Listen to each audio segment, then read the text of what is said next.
வணக்கம் மக்களே. பெண்களுக்கு பணத்தாசை வந்தால் நியாயம். வீடு வாசல் இதெல்லாம் வாங்கணும்னு நினச்சா அது நியாயமான ஆசை.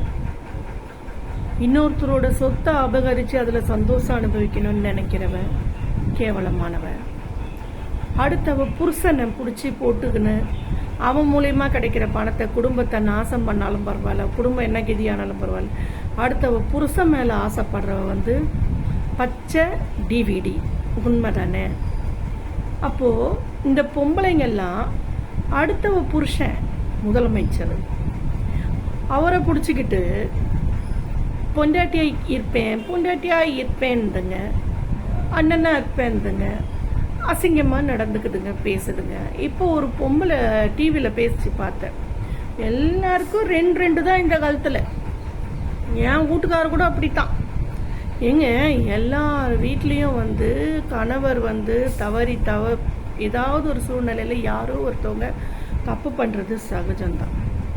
நீ யாருக்காக சப்போர்ட் பண்ணி பேசுகிற? உன்னோட சிஎம் தவறாக நடந்திருக்காரு, அதை நியாயப்படுத்தி பேசுறியா? இல்லை காசை கொடுத்து பேச வச்சாங்களா? பொம்பளைங்களுக்கு பைத்தியம் பிடிச்சா மென்டல் ஹாஸ்பிட்டலில் சேர்க்கலாங்க, ட்ரீட்மெண்ட் பண்ணால் சரியாகும்.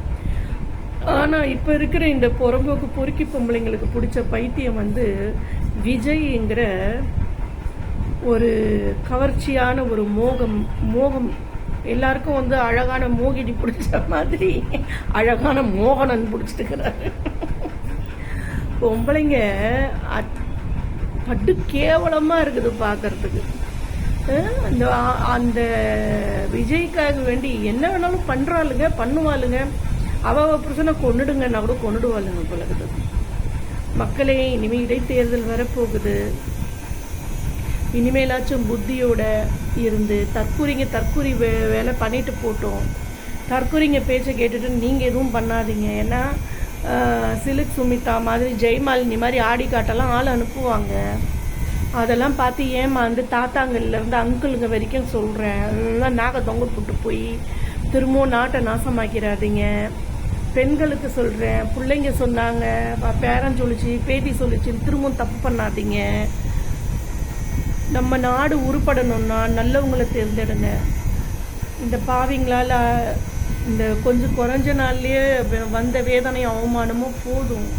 இனிமேலாச்சும் திருந்தாததுங்க சாக்கடையில் போய் விழுந்து சாப்பிட்டோம். அதை பற்றி கவலைப்படாதீங்க.